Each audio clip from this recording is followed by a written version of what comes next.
because we have such a great topic today.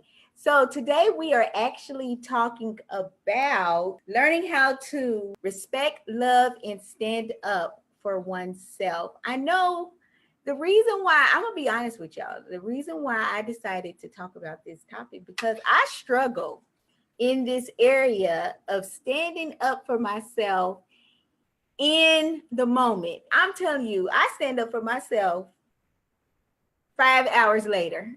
After I said, oh, I should have said this, And so I want to just, I really wanted to bring Treyonda on the show because she is actually going to help us to learn how to respect, love, and stand up for ourselves. If this is your very first time ever tuning in to one of my episodes, thank you so much for tuning in. You could be doing anything else.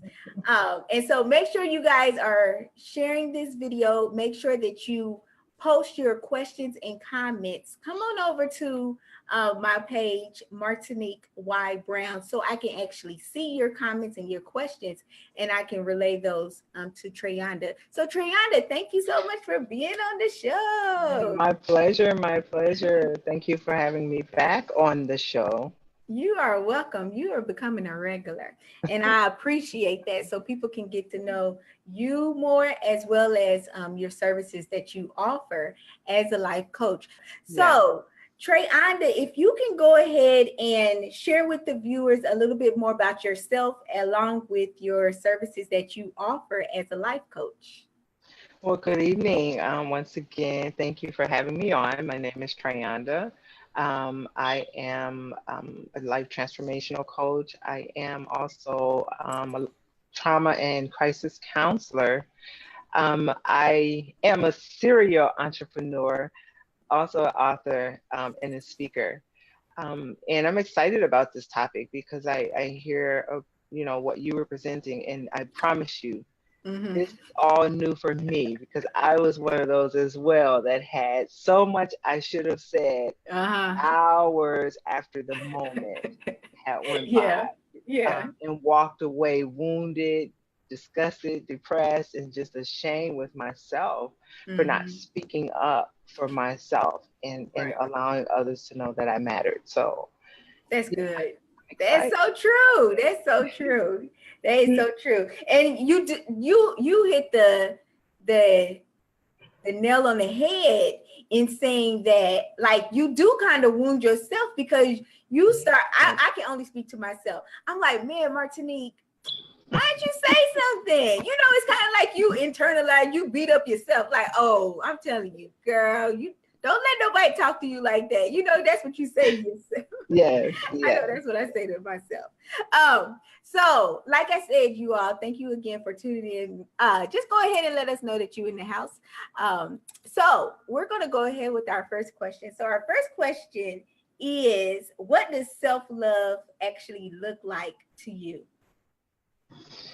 I guess self-love is just that confidence within you, being okay with who you are, no matter what others think of you and what they think or have thought that you should have done or should look like or should sound like or should be like. But being okay with who you are, allowing your truth to be your truth and being affirmed in that and not being ashamed of that. Right. And I think that that's something that I want to say in society we struggle with a little bit, just accepting who we truly are. Because I know for the longest, I enjoy going out, but I kind of think that I'm leaning more so towards like being a homebody a little bit. So it's kind of like I was feeling that, well, Martinique, you young, you're supposed to be going out and doing such and such, and so I'm like, but if I don't feel like doing it, I shouldn't, start thinking, oh, I need to do this because of, if I don't feel like doing it, I that's just me. I don't want to do it, so I think it's very important, that self-love aspect. Have you always been like that though? Just being able to really just had that self-love for yourself? No, actually, because oh my goodness, I'm grateful that I don't look like what I've come from or what I've been through, because the journey has been long and there has been some very, very extreme circumstances that I've had to endure and encounter. And so doing that, it eat away your self-esteem, it eat away who you are. It takes away your voice. And so growing up in growing up in a time where you were there, but you were not heard, children are, they're not seen, they're not heard. You wasn't allowed to have your voice. And so growing up and being, I guess, prepped and primed in an atmosphere that you didn't have a voice. So you grow up not knowing how to use your voice. And if you used your voice or looked like you wanted to use your voice, there was consequences that was not good and did not feel good. And so you avoided that. And so you grow up being afraid to use your voice, or not sure if you should use your voice unless someone affirmed or confirmed your voice or validated. And so you were always looking for validation when you were just enough. What you had was enough. And so yes, it took some time, and sometimes I still have to do some self-evaluation, when life hits you and disappointments come, and you have a plan for something to go one way and it doesn't go that way. Most definitely, when you grow up and heal from that rejection thing, that in itself is a journey. And so it's not an instant growth, it's not an instant stance. And so you learn how to live and love yourself and be okay with yourself. Definitely. And know that you're worthy. Definitely. And I just want to give a shout out to Taekwon. Hey, Taekwon. So we have some more people that just joined in the show. If you just joined in, hello, how you doing? Thank you for hello. Thank you for tuning in to another episode of Practical Living. If this is your first time ever tuning into the show, the way we make this show so much more interactive is when you post your question and comment so I can ask Treyonda. Yes. But Treyonda, I'm glad you brought that up. The way that we raise our kids is not really to express themselves, to give their opinion, because we look at it as, okay, they're talking back, Right. And so I feel like that's another way that a child begins to learn how to stand up for themselves as an adult, and so I'm just wondering, how can we teach our kids how to stand up for themselves, but yet still respect that authority, in their life? Yeah. And just in that, once again, that all of that too is sometimes just being mindful and respecting that some of that is cultural based as well, because some cultures, that's just what it is. And we would never fully understand that. But just speaking from my experience, because that was a hard, I guess, a hard hump to get over. When I became a parent, my goal was to allow space for my children to be able to voice how they felt or what they thought, and to be able to process why they did what they did and how they could have done something, how they could have done it better, and to acknowledge, how their actions could have hurt someone else, and to have space to, repair that in a way, that is not disrespectful. Right. And of course, sometimes emotions can take someone way over, and it can come off being disrespectful. But at the same time, trying not to stand in that what our young people call adultism. I'm an adult. It's what I say is what I go. And it is uncomfortable at times, because as an adult, there's times we have to go back. I'm not gonna say have to, we should go back and be okay with apologizing when we feel that from them, because that affects their self-esteem. That takes away their power of voice, and that is showing them, you know, that imbalance of how to stand up for themselves. Right. And so what better place to practice that is with us parents, so that they have it right the next time someone comes and challenge them and challenge their self-worth and challenge their self-respect. That's good. And I know we have some viewers that actually are parents themselves. How do you teach your child how to voice their opinion and stand up for themselves, and yet and still respect you as that authority figure, as well as other adults, you know, that are authority figures in their life? So if you were actually meeting with a client, how would you actually teach them how to love and respect themselves? Well, that comes with time. That comes with building relationship. That comes with, you know, understanding their background, where they come from, what they've been through, and why they feel they don't deserve respect, why they feel powerless with demanding respect, and having that voice. And once working through that, walking with them through the path of learning how to love themselves and affirm themselves and being okay with themselves, knowing what they want, knowing what they need, and being okay with asking for it, and demanding that within the room. Yeah, I think that that's really good that you mentioned that it's a process, you know, because I wonder, do individuals that know that they need a life coach, do they think that this is just going to be a 1 or 2, you know, time session? Like, oh, I'm good, Coach Treyonda. You know, I only need a solid 2 sessions with you and I'll be all right. You know, but like you said, it's a process. Right. So I think that one thing that we should realize is that as a life coach, that's an investment in yourself. Yes. You know, to really just help you to become that whole person.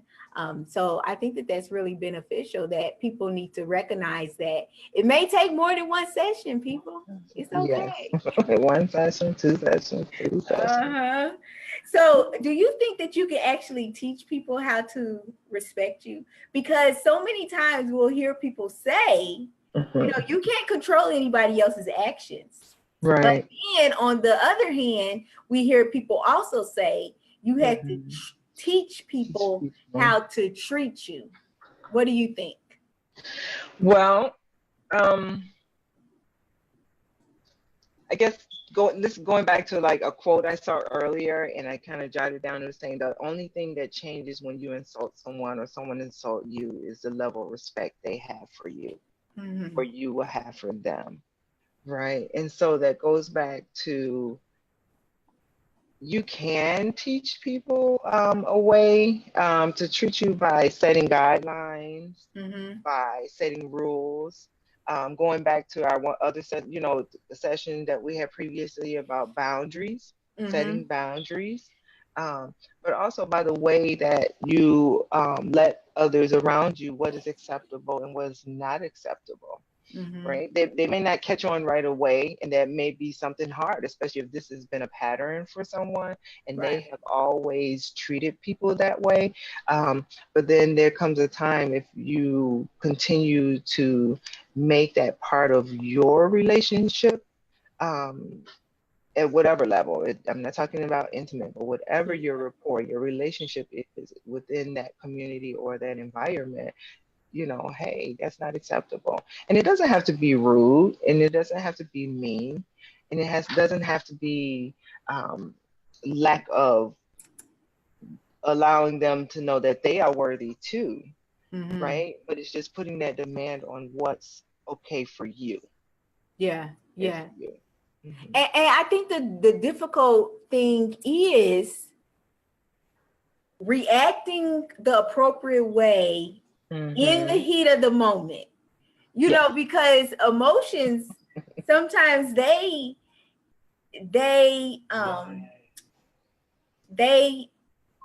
are above sound judgment. Yes. You know, and so I know I'm gonna tell you, Treyonda, I'm gonna be honest with you. One thing I hate to do is apologize. And I have to apologize so much. I have to apologize so much because I know that I'm reactive first. And then I sit back and like, Martinique, oh man, now you got to go apologize because you should have said. I meant what I said, but I shouldn't have said it the way that I said it. So that's why I had to always go back and apologize. Y'all know who y'all are that I always be apologizing. And I understand. I understand. I used to be one of those too. But once again, that goes back to we carrying wounds that other people have put on us, carrying the burden of other people disrespecting us, not respecting who we are, not respecting our voice, allowing our truth to be our truth, no matter how they see it or how they believe it, right? Just allowing, I guess, being in that space of agreeing to disagree.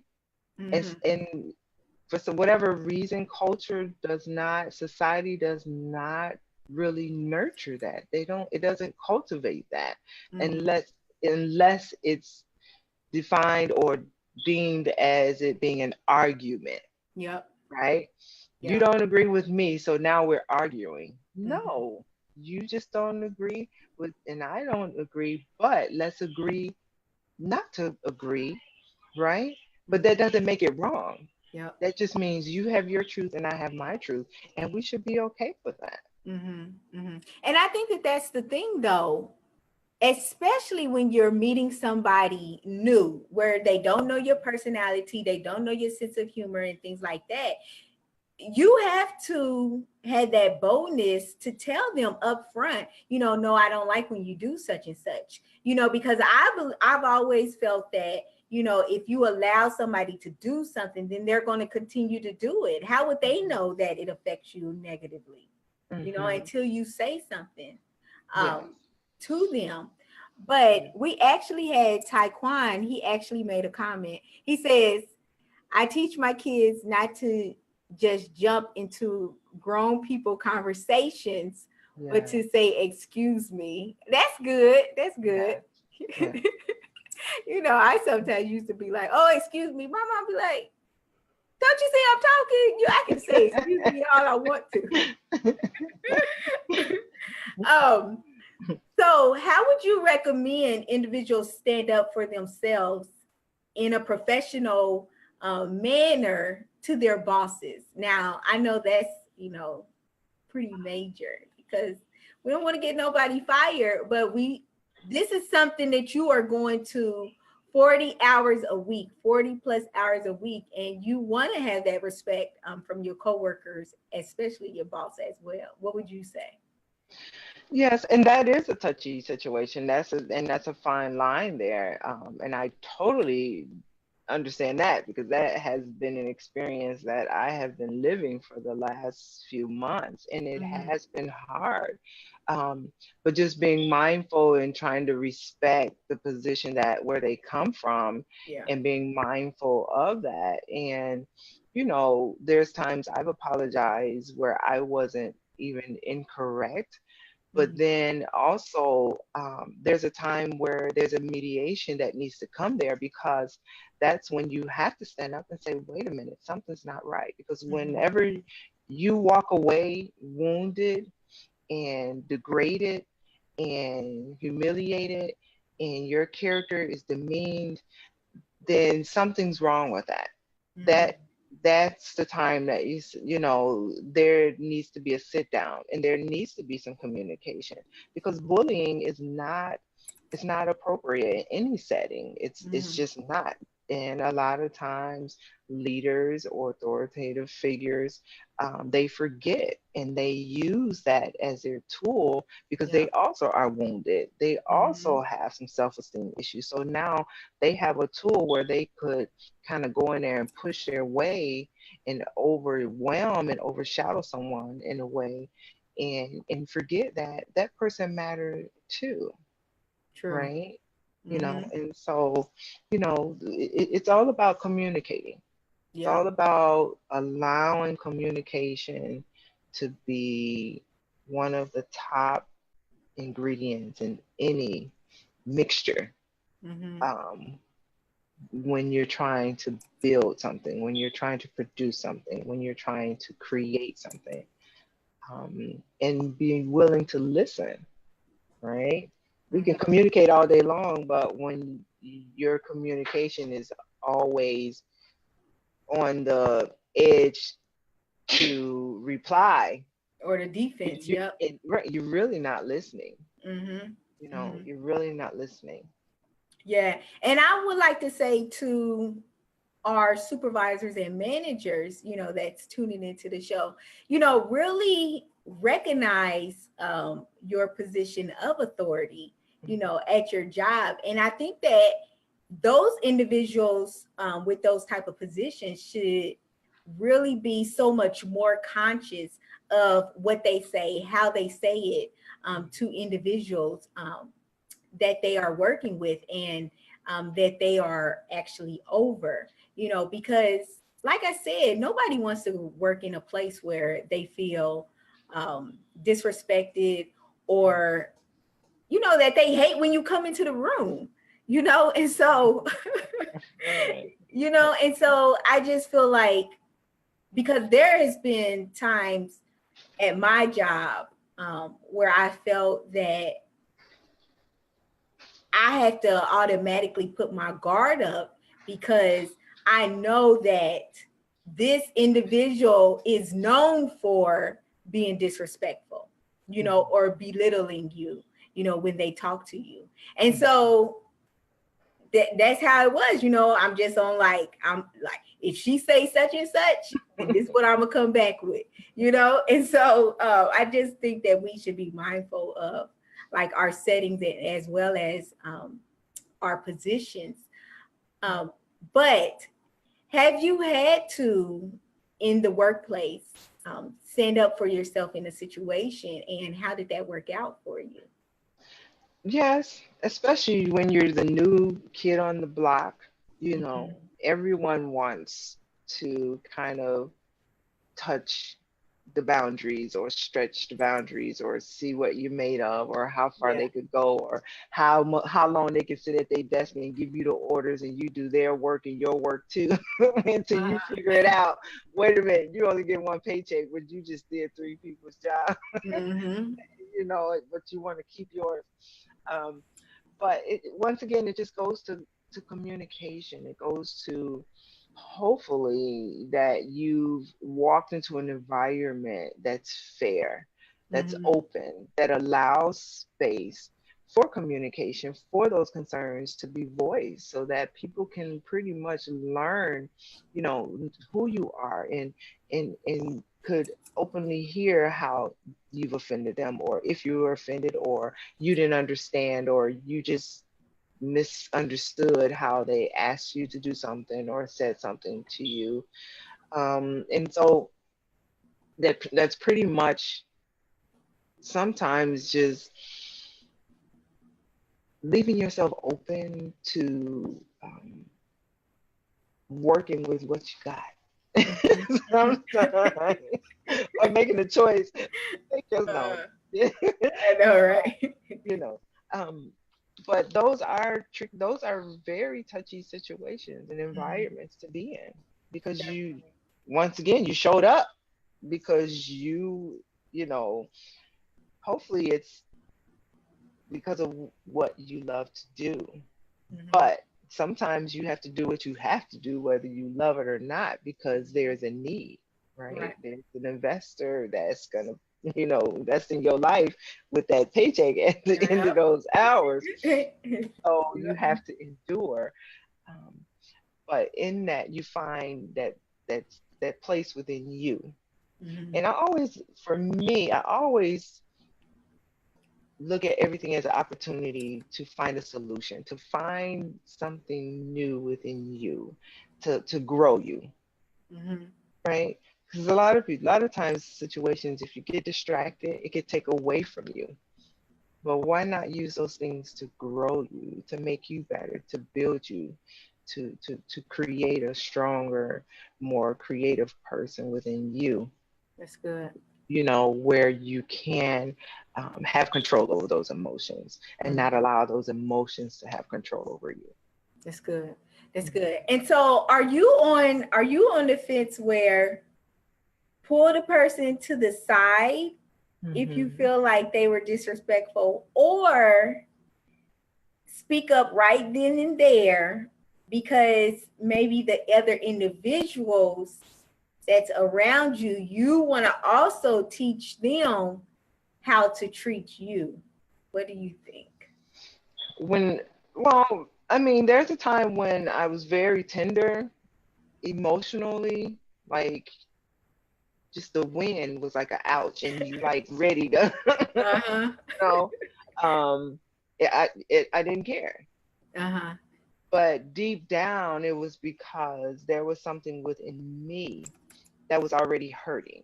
And so if I was already hurting and you just came and touched me, and you getting ready to get hurt too. So it goes back to the thing, hurt people hurt people. And so over time you learn how to work with that. You learn how to allow yourself to be healed. You learn how to not allow other people to take you in those places where you're further hurting yourself, because at the end you're still further hurting yourself, whether you're in the right, because it is a professional environment. Now, if those sides meetings are not working and your sit down with the third party, whether it's a supervisor or coworker or a mediator or whoever, is not working, and then there needs to be another solution. And hopefully it's not going around the room and you, I got something for you too, on that day, when the moon is high and the sun is like really hot.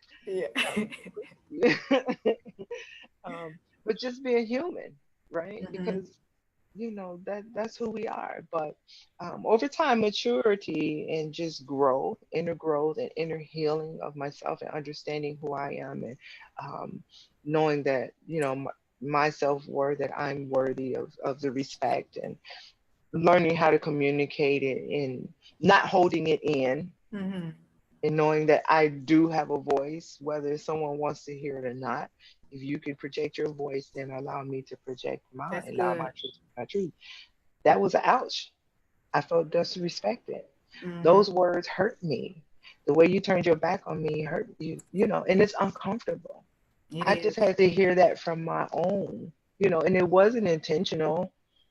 Sometimes we get busy, and, like you say, personalities, right? You have different personalities, and some personalities, which they call a regulator personality, it may come off rude, but that person is just like, let's get it done. This, and that. And they don't care about nobody's emotions, feelings. They just trying to get a task done. But someone like me, that's more of a nurturer, more of a, community, more of a advocate kind of personality, be like, oh, she was rude. That was just, and that wasn't it, and so that's time when you have to breathe and sit back and respect the voice. And I've just had to deal with that within the last 24 hours, because my goal is just to get it done, but sometimes my goal is to get it done so far until I'm depleted, and then I have nothing to get. But then that means someone else is going to get left out, or someone else is going to get hurt. So when that happens, am I okay? I have to chunk it up and say, okay, if I allow space to communicate, this is how you made me feel. Your actions caused this for me. It wasn't comfortable. You hurt me. I feel disrespected. I feel unappreciated. And I have to sit there, and I have to swallow in that. And I have to come back, and I have to fix that. I have to be willing to fix that, because I can't usher someone into that and then penalize them for walking in it. Right. And so that goes back to teaching, It's not just about setting it on paper and in the rules in the book. It's about walking it and walking them through and being willing to accept it when you're the one that's the test or the exam to receive the right correction. Mm-hmm. Mm-hmm. Yeah, and I think, how do you make people comfortable with having those uncomfortable talks? Because I know people will say, well, I don't want to make them feel bad. But I've always had that mindset that there are sometimes things that you have to say is not going to feel good. And that's okay. Mm-hmm. You know, mm-hmm. You just got to get through it. Right. How do you help people with standing up for themselves and becoming comfortable with those uncomfortable conversations in expressing how you felt about a situation or how somebody has made you feel? Mm-hmm. Well, it goes back to helping that person know what they want. Because a lot of time it's, they really don't know what they want. And so they can't express what they want. Do they really want someone to listen? Are they seeking an apology? Are they looking for an explanation? Or are they just looking for space to voice how they feel or what they thought without any opinion back? Right. And so, that would be the first step, helping someone identify, what are you really looking for? What are you really aiming to get out of that? Right. And two, allowing them to know that their needs do matter. Right. We mentioned that earlier. Your needs matter. So even though, it's uncomfortable and, you may feel like they have control of the space or the room or whatever the situation is, your needs matter as well. Mm-hmm. Your voice matter, what you're looking to get out of it. And then take a moment to breathe and calm down and kind of reflect on what is that making you feel like? Mm-hmm. How are you feeling now? And what are you looking to feel like after that? Right? Mm-hmm. Do you want to continue to feel like that? Like you say, we sitting there 5 hours later and all these, I should have said this, and man, I should have told him that. And, because now you got this grinding going on the inside of you. Yeah. And it's building up, it's bubbling up. Like, don't let them come back. And the cat jump on the couch and you're like, cat, did I tell you? Uh-huh. It's all screwed up. And then trust. Trusting your abilities, trusting what you have to offer, or trusting what you're trying to get to is worth anything. Mm-hmm. Right? No matter how small or how frivolous you may seem that it is, or how, as they say, petty someone may assume that it is. Okay, that may be petty to them, but it's important to me. That's good. Treyonda. Yes, ma'am. That is good. Because what happens is, I think that, and I can only speak for myself, but I'll tell myself, Martinique, don't be so sensitive. Don't be so sensitive. Don't be so sensitive. Instead of saying something to the person, mm-hmm. And like you said, that individual may think to themselves, oh, you being petty. And sometimes even our loved ones, they'll ask you, why you being so petty? Why you being so sensitive? But like, why do we do that to each other? Mm-hmm. You know what I'm saying? Mm-hmm. It's like, you love me, right? So mm-hmm. why are you trying to down how I feel? If this is how I feel about something, this is how I feel. And right. You should respect it, especially since we supposedly love each other, right.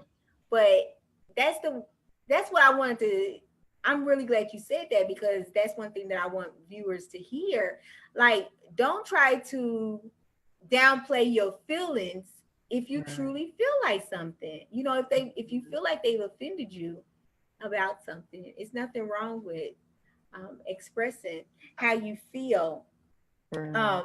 And what are your thoughts about the fear of the unknown response? because I feel like we talk ourselves out of speaking up for ourselves because of what we think this individual is going to say or how they're going to react. Mm-hmm. And a lot of times that has to deal with that fear of being rejected altogether. Mm-hmm. Um, just being in that place of unsurety of who you are, um, and just needing validation. And I think sometimes we all need some level of validation. There, I think, is as long as you live, there's just a natural level of validation that everyone needs, whether it's from someone or something. And when I say something, when you go to put your card in that ATM machine and it gives you what you asked for, it just validated you, right? Yeah, right. Right. Now when it come back denied or insufficient, Mm-hmm. we're not validating your request, Uh-huh. ma'am, because you have insufficient funds. Mm-hmm. So, and most don't see it like that. Most don't see it like that. And so it's just being okay, just being okay with that. Just, yeah, being okay with that. So, can you talk to us about, because I know that you mentioned, what do you want to get from, and I think you were referring to, what do you want to get from standing up for yourself? So, like you were mentioning, do you want an apology, and things like that? How do you help people become okay with not receiving an apology? Because everybody that you come to and express how you felt about something, they're going to ask you, well, when did I do that? And they're not going, sometimes they're not going to give you an apology. And Right. so how do you help an individual in those situations where they feel like, oh, they deserve this, but this individual is not going to give them that? Right. Well, that goes back to getting to a point of having a mindset of your goal being always coming to a solution, Mm-hmm. right? Not staying in the problem, not staying in the matter or whatever, but coming, the end result being some level of solution. It may not be the solution that you desired, but there was a solution. There was a level, there was a foundation that was made that could be built off of. Over time, I've learned that some people just not ready, especially when two people are in their emotions and things are heated. Getting to a place where you're willing to walk away and come back later. Mm-hmm. Sometimes, just continue to push and push. My used to tell me, Mom, sometimes you just go on and on and on. It'd be over, we'd be quiet, and you just bring it up again, and you'd be like, do I do that? And it wasn't comfortable to hear that.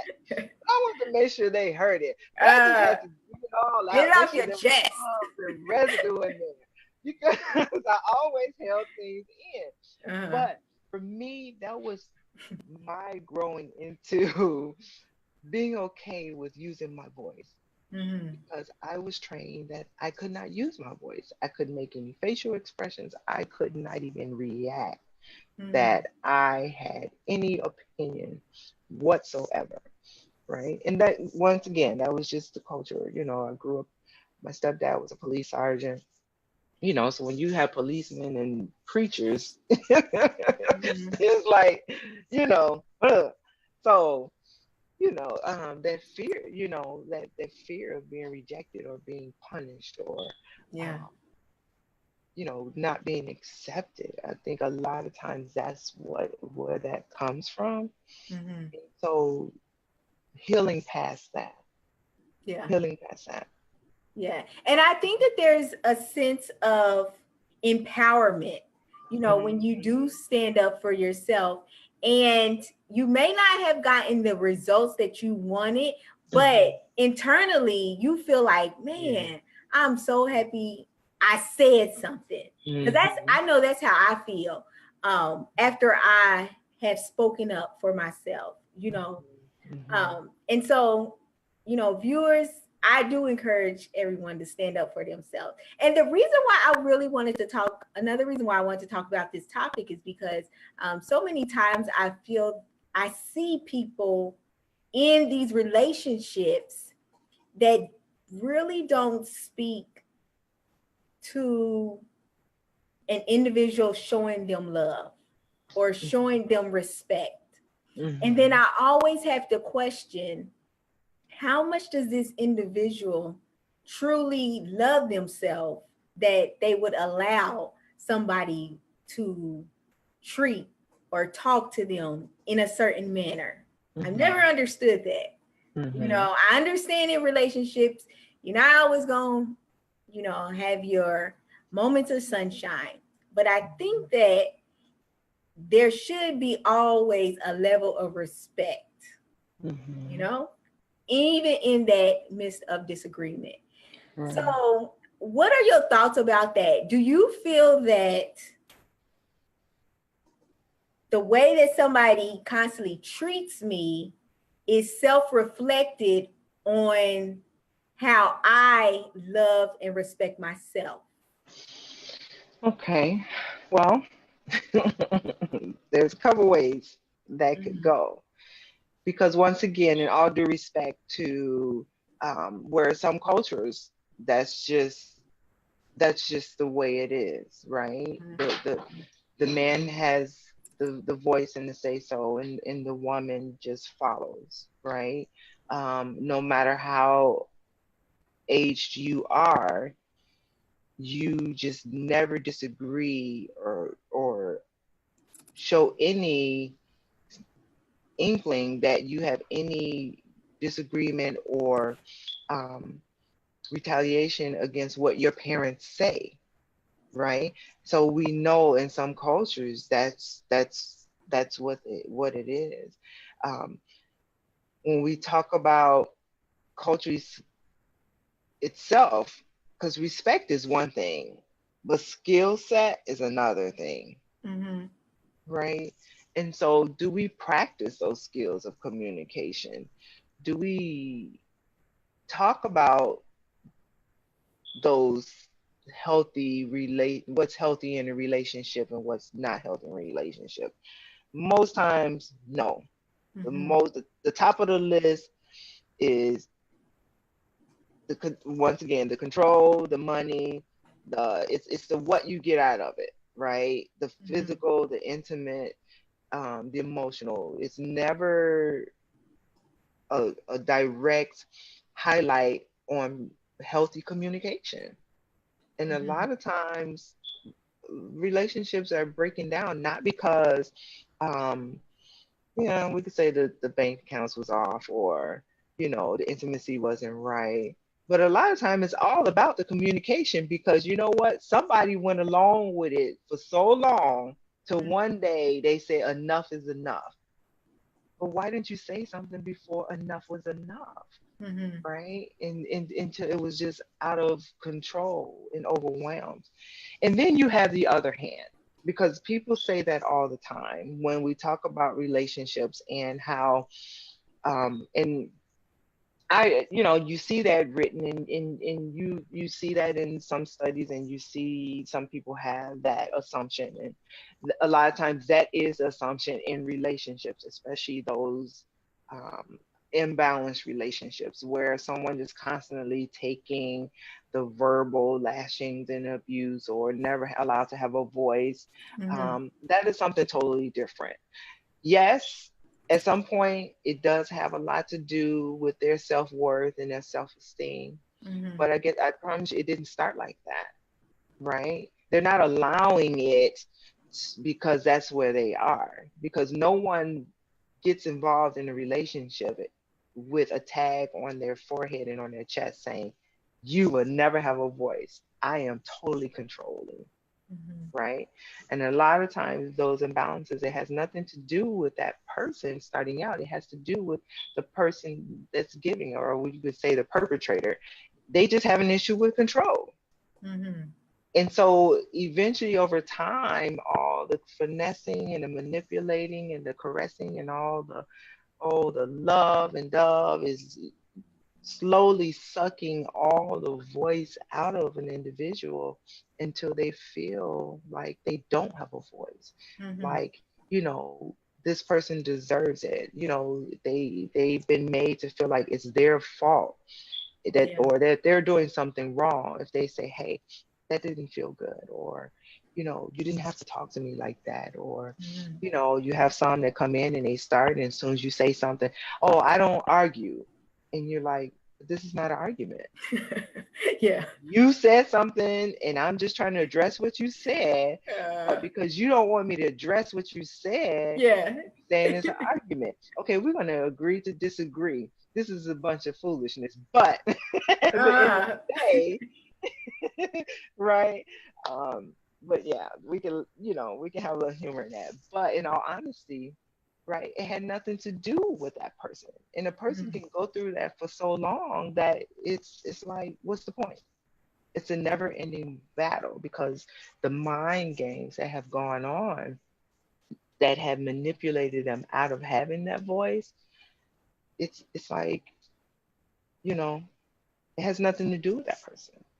but see, that's what I'm saying. I'm like, why are you still in that relationship? Maybe they don't even know Don't. that. Maybe they don't even know that they no longer have a voice. You know what I'm saying? I don't. Some people. I mean, I believe some people may know it, but it's not easy because once again, once you invested time, emotions, sometimes money, now you have family. Yeah. You know, and if you have like your cultural teachings and your faith-based teachings and things like that, um, you have all this pressure on you of what's right, right? No matter what, you know, um, generations back, no matter how bad it got or what went on, there was no separating other than great grandma had her room, great grandpa had his room, but that house was going to stay together, right? Whether they walked past each other, didn't say anything, he still got that breakfast, you know, he still, that laundry was done, you know Yeah. what I'm saying? But that comes with being conditioned, right? And it goes the same way with people being victimized, you know, when young people are being pruned or whoever's being pruned to keep the secrets, Yeah. right? And Right. so we often say, why didn't you say something? Why did you stay? Um, I think it's just a person is pruned into it to a point, you know, um, helping them find themselves and finding that voice where they feel safe enough to Yeah. get out of it. Right. Right. And why do you think that self-assertiveness is a skill that some of us don't practice? Because it's not the common norm, right? It's always about superiority and inferiority, hierarchy, you know, things like that, all those politically correct wordings. And I think that's one of the things why I enjoyed my restorative justice work, because when in that work, it's based off of the indigenous Native American work, where if you notice everything, everyone always sat in a circle. There wasn't no one in the front, no one in the back. There was no one at the top, and there no one at the bottom. Everyone sat in a circle because everybody's voice mattered. And they begin to teach that at a young age to show that everyone has a voice. Like your voice doesn't matter. But our society really don't teach that. Because if you look at the classroom, it's like the teacher is at the front, the students are behind. You know, the better students are in the front, the worst students are all the way at the back, right? So, you know, it's just not a skill set that's taught, that we're not conditioned to practice. Um, and a lot of it's because as a society, once again, we joked about it or laughed about it lightly. Most of us, we don't actively listen. We listen, but we're listening to see how we can respond. Right? We also don't like to agree to disagree. Or most times not saying it without it being an argument or someone getting angry or someone getting offended. We're not conditioned or taught or encouraged to not make the other person feel guilty for not agreeing with us, or not coming down or backing up when we feel that we're right, because everybody feels that they're right, whether they're wrong. You know, we feel that we're right, as well as that distrust for ourselves, right? Not trusting for our truth to be valuable, not trusting that we have what it takes, that what we bring to the table is valuable. And so with that, it's just imbalance in society, and all that goes to just really encouraging healthy communication, even in the midst of chaos. All chaos is not bad. Some chaos is good because it does stir up communication, but it's how that communication goes that determines the end result. Is everyone going to have a fair voice in it? Are you willing to allow me to stand strong in my truth without being offended and saying, oh, or having the Black woman syndrome, the angry Black woman syndrome, right? That's the first thing we get when we stand up in our voice and our truth, when we are standing up for what's right. Definitely. So what are some of the things that you think that we actually tell ourselves that really hinders us from being more assertive? That we're being disrespectful. Oh, we don't want them to think that we're the angry Black, once again, the angry Black woman. It doesn't matter what they say. I know what's better. You know, it's all those things. Especially when it comes to those situations where it's employment or where there's an investment, where you fear losing that investment, whether it's in a relationship, whether it's in a business, whether it's in a hobby or something that you do. We sink back. We sink back in that. Definitely. And I think that that's so important, that we not allow that little voice in our head to stop us from being more assertive in our life, you know, to acknowledge that we have a voice and we have an opinion, just like everyone else does, you know. And I always feel that sometimes it's about how we say it. Yes. But do not try to train yourself so much that you're like, well, let me first teach myself how to say it, that you never say anything at all. Because I know that I've been in those situations where I'm like, oh man, this is not going to come across nice, so I don't say anything. But I'm like, Martinique, it just needs to be said. So I think you just need to say it. You know. And so I'm really thankful that you've been able to just share some of your knowledge about this topic, because I feel that from the things that I see just in our culture, as well as on the news and things like that, I just wonder why, you know, are people allowing individuals to be a part of their lives that treats them like this, that acts like this.